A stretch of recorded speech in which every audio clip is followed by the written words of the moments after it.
नमस्कार, मैं हूं हरिशंकर व्यास। विधानसभा चुनाव 2014 में आपका स्वागत है। विधानसभा चुनाव में पार्टियों के रिश्ते बदलते लगते हैं। गठबंधन की साथी पार्टियों में गर्मजोशी खत्म है, दोस्ती नहीं है, अब सर्द रिश्ते हैं, मैत्री नहीं सौदा है। महाराष्ट्र में भाजपा और शिवसेना का अलायंस अब पहले जैसा नहीं है। उधर झारखंड में सत्तारूढ़ अलायंस में भी सौदेबाजी अधिक है। हरियाणा में भाजपा का अलायंस टूटा तो छोटी पार्टियों का जुगाड़ जैसे तैसे बनेगा। लोकसभा में बहुमत और नरेंद्र मोदी की हवा ने भाजपा की अलायंस सोच को बदला है। पार्टी अध्यक्ष अमित शाह एकला चलो के पक्षधर है।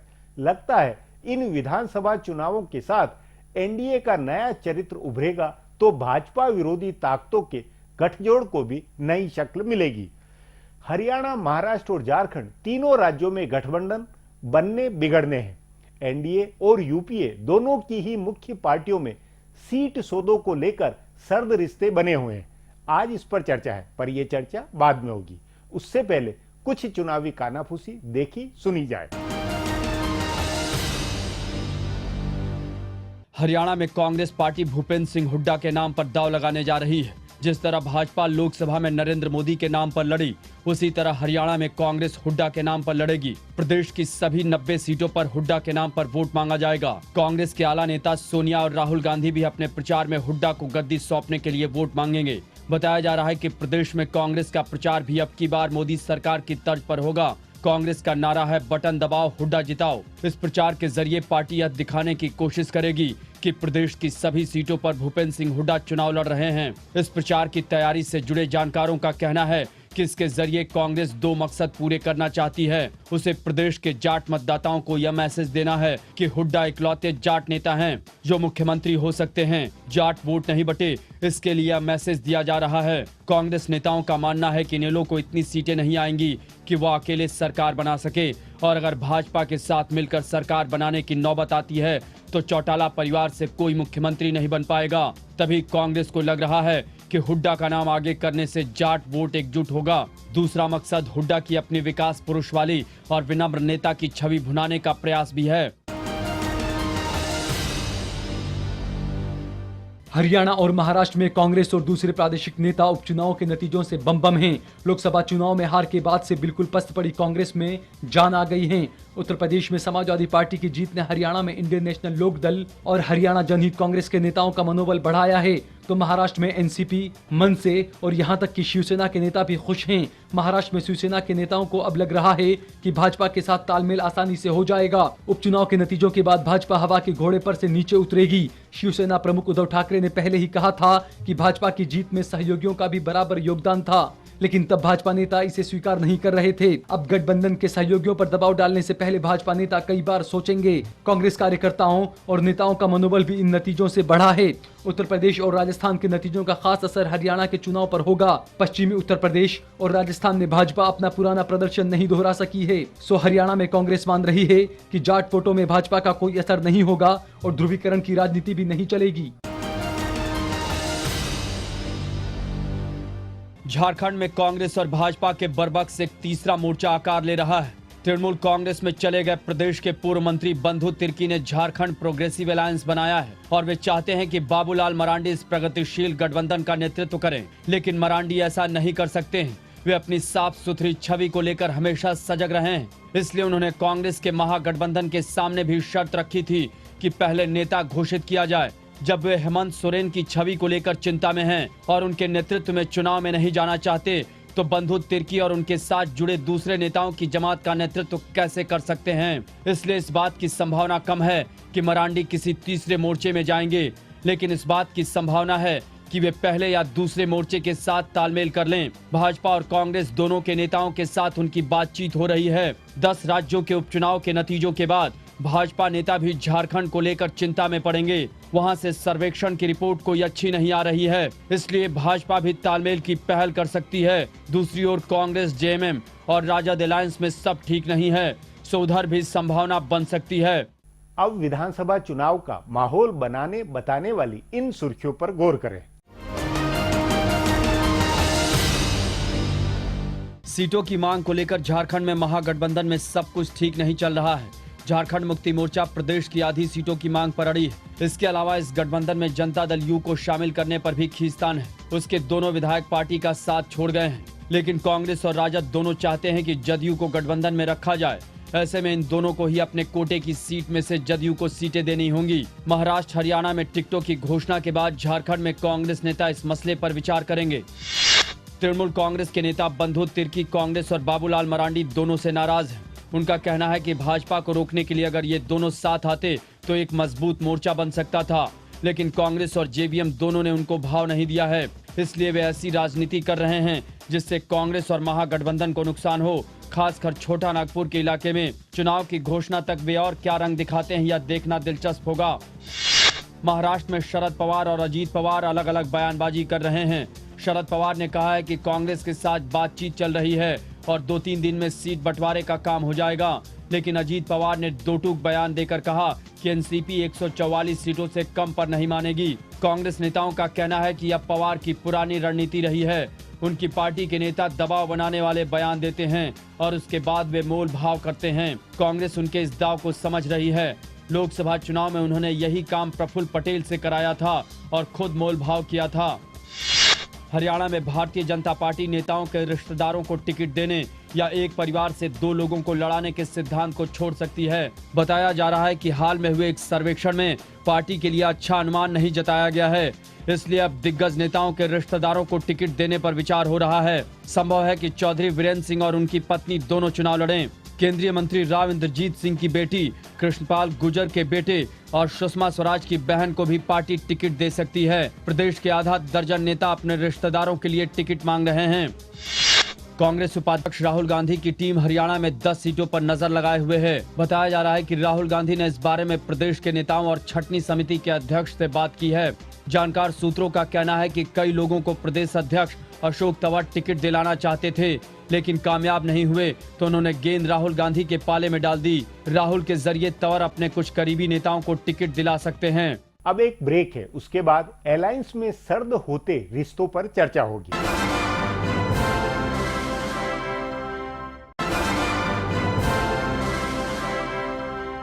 ब्रेक के बाद आपका स्वागत है। हरियाणा में भाजपा ने न कुलदीप बिश्नोई की पार्टी से रिश्ता रखा, न चौटाला की पार्टी से अलायंस बनाया। उधर झारखंड में भी पार्टी की नीति छोटी पार्टियों का विलय कराने की है, न कि अलायंस की। गैर भाजपाई पार्टियों के आगे भाजपा की चुनौती तगड़ी है, मगर ये गलतफहमियों में अधिकाधिक सीटें लेने की जिद में उलझी हुई है। सचमुच इस चुनाव में अलायंस राजनीति बहुत गड़बड़ा गई है। इस पर आगे चर्चा करें, उससे पहले देखें चुनावी गणित का यह हिसाब। भारतीय जनता पार्टी को गठबंधन धर्म निभाने वाली पार्टी माना जाता है। कई पार्टियों के साथ उसका बरसों पुराना गठबंधन रहा है। अकाली दल के साथ उसका 4 दशक पुराना संबंध है, तो शिवसेना के साथ भाजपा 2.5 दशक से साथ है। बिहार में जनता दल यू के साथ भी उसका तालमेल 17 साल का था। बुनियादी तौर पर भाजपा अपनी तरफ से तालमेल नहीं तोड़ती है, लेकिन लोकसभा चुनाव के शानदार नतीजों के बाद पार्टी की सोच बदली है, इसलिए सहयोगी पार्टियों के साथ उसका तालमेल बिगड़ा है। इसका उल्टा कांग्रेस के साथ हुआ है। कांग्रेस जब तक मजबूत थी, गठबंधन की पार्टियों के साथ उसका तालमेल अच्छा रहा, लेकिन अब लोकसभा चुनाव में उसके कमजोर होने से सहयोगी पार्टियों ने उसे आंख दिखाना शुरू किया है। जम्मू कश्मीर में नेशनल कॉन्फ्रेंस ने उससे तालमेल खत्म कर लिया है, तो महाराष्ट्र में एनसीपी ने ज्यादा सीटों की मांग रख दी है। झारखंड में झारखंड मुक्ति मोर्चा भी ज्यादा सीटों की मांग कर रही है। इन दोनों बड़ी पार्टियों के अलावा छोटी पार्टियां भी अपने हितों को देखते हुए गठबंधन पर विचार कर रही हैं। मिसाल के तौर पर दशकों तक भाजपा के साथ रही अकाली दल ने हरियाणा में ओम प्रकाश चौटाला की पार्टी इंडियन नेशनल लोकदल से तालमेल कर लिया है। पार्टी के नेता प्रकाश सिंह बादल ने राजनीतिक विचारधारा की बजाय परिवार के पुराने संबंधों के आधार पर तालमेल को तरजीह दी। हरियाणा, झारखंड और महाराष्ट्र में भी छोटी पार्टियां अपनी ताकत बढ़ाने के लिए गठबंधन की राजनीति कर रही हैं। हमेशा अकेले लड़ने की बात करने वाली बसपा हरियाणा में हजका और जन चेतना पार्टी के साथ तालमेल की बात कर रही है। कुल मिलाकर इन चुनाव में गठबंधन की राजनीति विचारधारा और पुराने संबंधों की बजाय रणनीतिक हो गए हैं। उनकी गर्मजोशी खत्म हो गई है और मजबूरी हावी हो गई है। गठबंधन दिल से नहीं, दिमाग से हो रहे हैं। तभी हरियाणा में भाजपा ने कुलदीप बिश्नोई को छोड़ा। पहले उन्हें मुख्यमंत्री तक प्रोजेक्ट करने की बात थी, लेकिन जैसे ही लोकसभा में उनकी दोनों सीटों पर हार हुई, भाजपा ने पल्ला झाड़ना शुरू कर दिया। महाराष्ट्र में भाजपा और शिवसेना का गठबंधन पुराने समय के लगाव के साथ आगे नहीं बढ़ रहा है, बल्कि रणनीतिक मजबूरी से गाइड हो रहा है। कांग्रेस एनसीपी को सत्ता से हटाने के लिए साथ साथ रहने की मजबूरी के कारण तालमेल बना हुआ है। इसी तरह की जरूरत के आधार पर झारखंड में महागठबंधन बना है। तभी पार्टियां सीटों के लिए ज्यादा मोलभाव कर रही हैं और समझौता करने के लिए तैयार नहीं हो रही हैं। गठबंधन का एक मकसद सिर्फ सत्ता में भागीदारी भी बन गया है। अब इसी मुद्दे पर वरिष्ठ पत्रकार वेंकटेश केसरी से बात करते हैं। साथ में मेरे सहयोगी अजीत द्विवेदी भी होंगे। केसरी जी, महाराष्ट्र अलायंस की राजनीति के नाते बहुत महत्वपूर्ण है। वहां शिवसेना और भाजपा में अब जो स्थिति है, क्या लगता है पहले जैसी गर्मजोशी है या जबरदस्ती का अलायंस है? व्यास जी, महाराष्ट्र में अगर आप देखते हैं तो शिवसेना बीजेपी और कांग्रेस एनसीपी ये दोनों ही सभी रिलक्टेंट पार्टनर्स हैं। शिवसेना भाजपा का पहला गठबंधन 1987-89 के चुनाव में हुआ। हिंदुत्व ये उनका कॉमन फैक्टर था, वोट बैंक थी, और वो इतना बढ़ गया कि कांग्रेस को पता ही नहीं चला। बम्बई के बाहर पूरे महाराष्ट्र में उसने कर दिया, अब बाद में आपको पता है। लेकिन ये जो लोकसभा के चुनाव हुए उसके बाद में भाजपा का रवैया लगा कि हम बड़ी पार्टी है और शिवसेना ने जूनियर पार्टनर का रोल अदा करना चाहिए। बाला साहब ठाकरे नहीं है, उद्धव ठाकरे के जो भी लिमिटेशन होंगे नहीं होंगे, तो ये कहीं ना कहीं दोनों के अंदर जो एक विश्वास था वो टूटा। और उधर जो कांग्रेस का यूपीए अलायंस है उसमें शरद पवार और एनसीपी ज्यादा वोकल, ज्यादा मुखर होती हुई लगती है। व्यास जी, वो तो शरद पवार की एनसीपी और कांग्रेस एक दूसरे की मजबूरी थी, लेकिन शिवसेना भाजपा का जो गठबंधन था वो आइडियोलॉजिकल था, हिंदुत्व कॉमन फैक्टर था। उसके बावजूद उसमें मतभेद दरार आई। और कांग्रेस एनसीपी तो रिलक्टेंट पार्टनर थे, क्योंकि शरद पवार कांग्रेस से बाहर आए, सोनिया गांधी का फॉरेन ओरिजिन का इशू किया, उसके बाद में दो सत्ता के लिए एक हुए। जी अजीत, झारखंड और हरियाणा को लेकर वहां जो अलायंस की अब मौजूदा जो स्थिति है उसमें कितना फर्क है पिछले के मुकाबले? वो एक बिल्कुल वही स्थिति है जो महाराष्ट्र में है। जैसे बीजेपी बड़ी पार्टी हो गई लोकसभा चुनाव में, जो उसकी ताकत बढ़ी, उसके आधार पर बीजेपी में एक सोच बनी कि अकेले एफर्ट किया जाए, अकेले ऐसी स्थिति बनाई जाए कि वो सबसे बड़ी पार्टी हर जगह बीजेपी बन जाए। इसी वजह से बीजेपी ने जो 3 साल पहले गठबंधन हुआ था हरियाणा में कुलदीप बिश्नोई के साथ, लिखित एग्रीमेंट थे, आपको इतनी सीटें देंगे, आपको सीएम का दावेदार बनाएंगे, उसको खारिज कर दिया। जैसे ताकत बढ़ी बीजेपी ने उसको मानने से इनकार कर दिया। यही स्थिति झारखंड में है। झारखंड में वैसे भी बीजेपी अभी अकेले थी, बिहार की वजह से जो जेडीयू का तालमेल बिहार में टूटा तो झारखंड में अपने आप झारखंड में टूट गया। और बीजेपी को इतना भरोसा है कि 14 में से 12 सीटें जीती है बीजेपी, तो ये कि अकेले ही हम बहुमत के करीब पहुंच जाएंगे, इसलिए किसी दूसरी पार्टी की जरूरत नहीं है।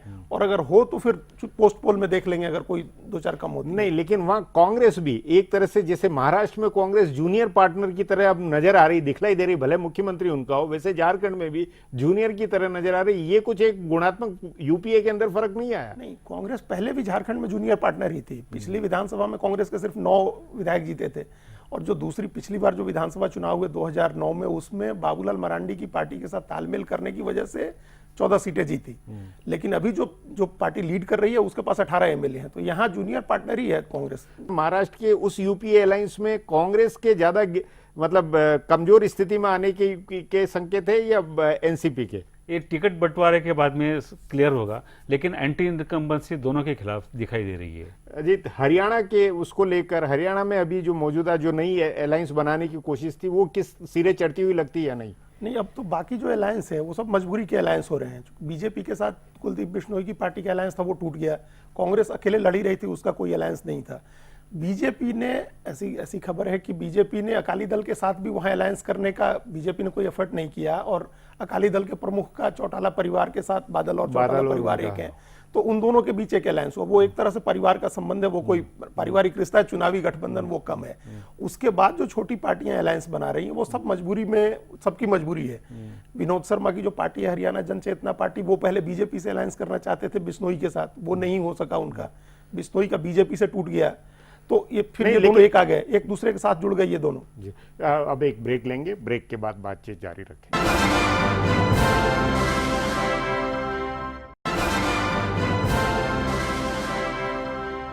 ब्रेक के बाद फिर आपका स्वागत है। 6 महीने में राजनीति कितनी बदली है, इसका प्रमाण अलायंस को लेकर भाजपा की बदली सोच है। एक वक्त अपने अपने अलायंस को बड़ा बताने की चिंता थी। यूपीए के मुकाबले भाजपा अलायंस धर्म निभाने, अलायंस बेहतर चला सकने का प्रचार करती थी। अब ऐसी कोई रणनीति नहीं है। अलायंस राजनीति का ताना बाना बिगड़ गया है।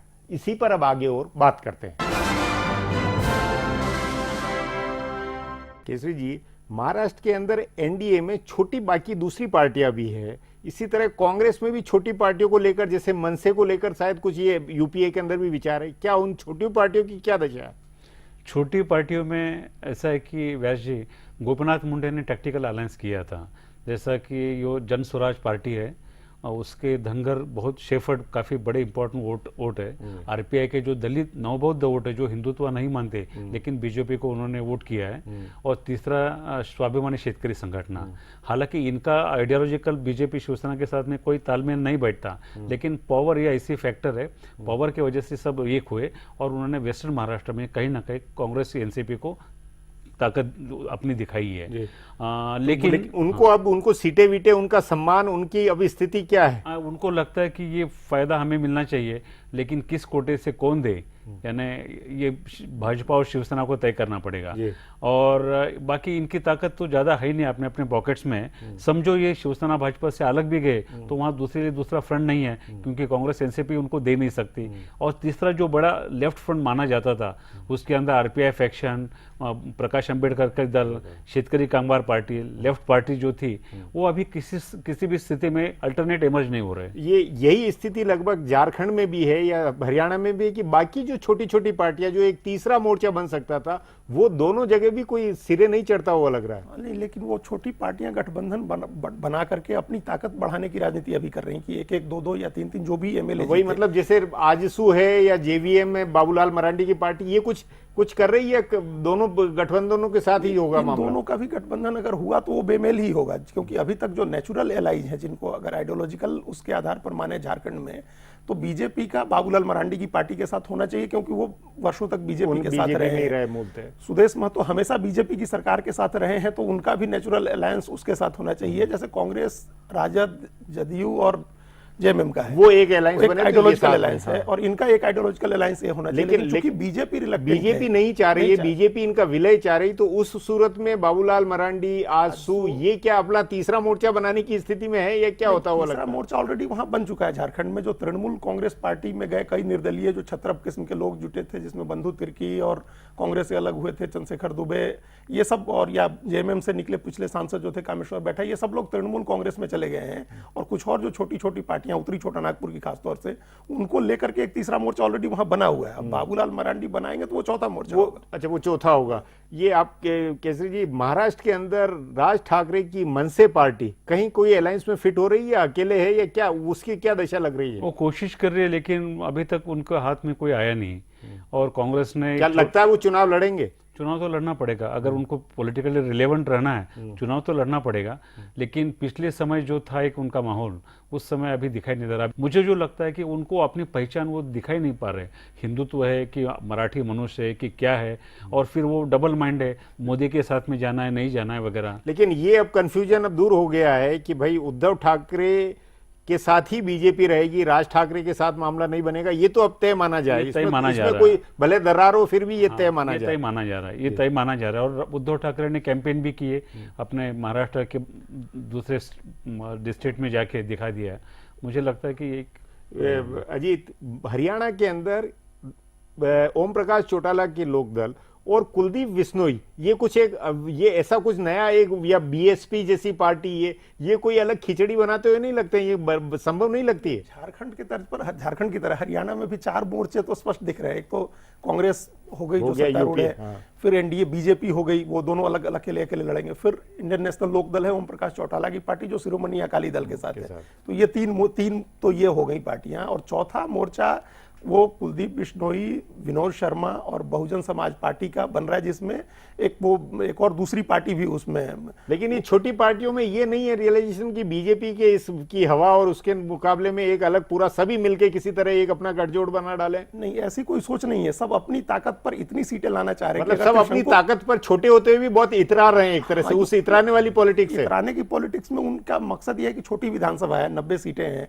अगर जो त्रिशंकु विधानसभा होती है, जैसे पिछली बार जो 7 निर्दलीय विधायक जीते हरियाणा में और सब मंत्री बने या फिर वो संसदीय सचिव बने मुख्यमंत्री के यहाँ, जो राज्य मंत्री का दर्जा जिन लोगों को मिला, तो उस तरह से अगर 1-1, 2-2 या 3-3 सीटें जीत लें और त्रिशंकु विधानसभा आ जाए तो कुछ रेलिवेंस बन जाए, इसकी पॉलिटिक्स कर रहे हैं वो और सब। यही पॉलिटिक्स महाराष्ट्र में छोटी पार्टियां कोई और छोटी पार्टियां हैं, लेकिन लीडर नहीं है। शेतकरी और ये वाली ये शेतकरी कामगार पार्टी पक्ष, हाँ ये अपने अलग अपने बूते ये करेंगे या ये किसी नहीं, वो अपना अपना ताकत बढ़ाने की कोशिश करेंगे, 2, 4, 5, 6, 7 जो भी सीट है, लेकिन इनके पास कोई फेस नहीं है। मतलब अब ये जरूरी नहीं है, दोनों बड़ी पार्टियां ये बताने की उसमें नहीं है उत्सुकता में कि देखो हम अलायंस धर्म कैसा बनाते हैं या हमारा अलायंस में कितनी ज्यादा संख्या, ये इस तरह की जो एक मैसेज देने का काम होता था वो सब बंद हो गया। वो मैसेज बंद हुआ है और दोनों स्टेट में, महाराष्ट्र और हरियाणा में, वो अपना चीफ मिनिस्टर का कैंडिडेट अनाउंस नहीं कर पा रहे, कौन रहेगा। जी केसरी जी, बातचीत को यहीं समाप्त करेंगे। प्रोग्राम में आने के लिए बहुत बहुत धन्यवाद। हमारा प्रोग्राम अब यहीं खत्म होता है, मुझे इजाजत दीजिए, कल फिर मिलेंगे इसी चैनल पर इसी समय।